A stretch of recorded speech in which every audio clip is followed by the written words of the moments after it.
Do you think that Dre Greenlaw will come? Because I was talking about this with Tom. I'm under the impression that he'll either try to come back for by the Kansas City game, like for Kansas City, or if not, I think he should wait till after the bye week for Tampa. That way, because if he's pushing it for KC, I understand, but I would just say wait because then you get that bye week, you get another week's rest before you come back. But Tom pointed out something. He said, yes, for KC, I can see that. But if not for KC, he should actually wait till after Tampa because coming back and then having to travel across country, it might just be better to wait for the next game since it's at home. Do you have a guess as to when Dre Greenlaw will be back? Obviously, he seems to, want to not. He wants to come back when he's able to play as himself. But we know that these players, circle certain games and they mean a lot to them. Yeah, when I looked at the schedule, first thing that's the first thing I looked at is what week can Dre Greenlaw come back. Now, probably put on the PUP to start the season, so he's probably gonna miss the automatically the first 4 games. Yesterday, watching him walk, he was Is walking it flat 4 or footed. 6? Four PUP's four. Okay. So so yesterday when we saw him walking, he looked flat footed, right? Like he wasn't really bending that ankle or anything. It was kind of just like picking up, and like he looked very flat footed, and it was very concerning. Like 3 months out of the walking boot. That was something that worried me. I looked at the schedule. The KC game makes sense because it's after the 4 weeks. You're not going to play him. You're not going to play him against a divisional rival. Because after that 4 weeks, he could start practicing, getting into the groove of everything. Looking at it, you're not going to let him play against Thursday night at Seattle. So if he wanted to come back, I think the earliest would be Kansas City. But I think the bye week would be a perfect time if you start letting him get up to speed around that Kansas City, Dallas game. He has the bye week to keep going and getting into proper shape, and then having him play at Tampa. So it just depends on how the Niners want to approach it. I think both make sense. It's all about how he recovers within the next 4 months, because after 3 months of him barely taking off that boot, it looked concerning. It didn't look like he was able to walk.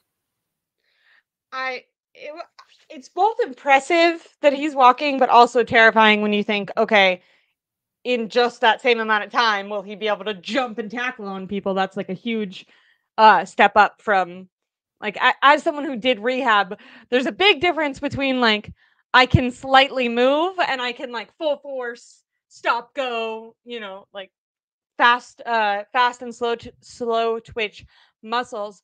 Did you do you see any merit to what Tom was saying with, because I initially did think like, okay, come back after the bye week for the Buccaneers if once again if the Chiefs ends up being too early for him, which I do think that will be his like first one that he tries for. But if he can't do that, I was thinking Tampa.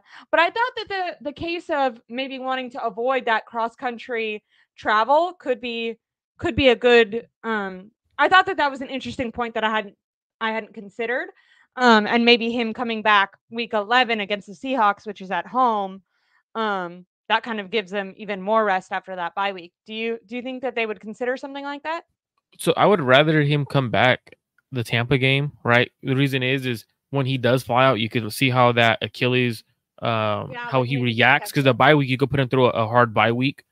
How does his body react flying to Tampa? Because if you have Seattle, you're not going to see how his body reacts because you're going straight to Green Bay and Buffalo back-to-back weeks. So it's you're kind of like you'd rather throwing put the him through. gauntlet. Yeah, so I'd rather put him through a hard week during the week 9 of the bye week. If that's going to be like his week that he wants to come back for Tampa, fly out to Tampa. How does his body recover on the flight and everything, and then proceed? But it's definitely interesting how that's going to work. But hopefully Greenlaw could be back, man. He's the heart of that defense. And I think he is really impactful in the run. And when we're going to go through and do win-loss records, and I think when deciding that, figuring out, are the 49ers going to improve on that run defense, which was really a struggle for them? It's kind of interesting. If you look back to last year, I mean, their offense was pretty high flying. Obviously, in its losses, it did struggle. But I think when just from a fan perspective, you were watching the game, I think, and this is more just a testament to how good the defense has been. I think when they've struggled, offensively, we've seen that before with Jimmy or with whatever. Like we've seen quarterbacks be kind of stunted. So I think that was less surprising. I think just from a fan perspective, I'm not putting blame because I know that during the season, Eric Crocker and I would kind of argue and he'd be like, everyone is blaming the defense when the offense isn't scoring. I think more what it is it's just shocking for us to see our defense ever struggle because they have been so dominant. So I'm wondering, like, if that defense can take a step up and return to kind of its dominance, that could be a huge improvement. And stopping the run is going to be a big way that we, can they do that or can they not, is going to have a big impact on how this season goes. And I But I think Dre think, Greenlaw impacts that. but without Dre Greenlaw, even if the defense is a top 10 defense, because like we're used to seeing a top 3, a top to seeing like a top 5 defense, right? Even if we're top 10, top 15, right? If Brock's that good, we shouldn't be worrying about our defense. Like your offense should be winning you games. Like it's an NFL is an offensive league now.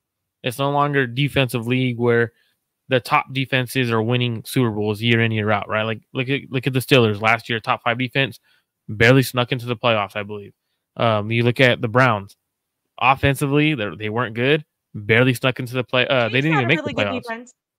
The Chiefs had a really good defense, but they also had Mahomes, so it's kind of like it's end of the day, Mahomes he could get it done for them. So that's what I'm saying. Like even if the Niners don't have a great defense, Purdy should be able to get it done for him. So like we shouldn't be having to say, oh, our team isn't as good because the defense regressed. Well, if you have an elite quarterback, it doesn't matter if your defense regresses.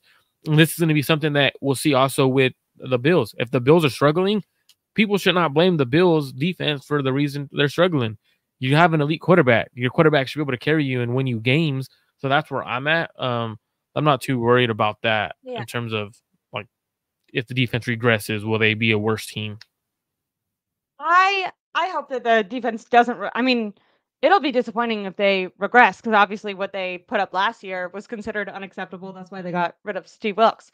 So I'm anticipating improvement in that, and I think honestly, if they can just execute some better disguises and stuff like that, I think there will be improvement because I do think in some of those, especially the regular season losses, a lot of it came down to maybe some predictability.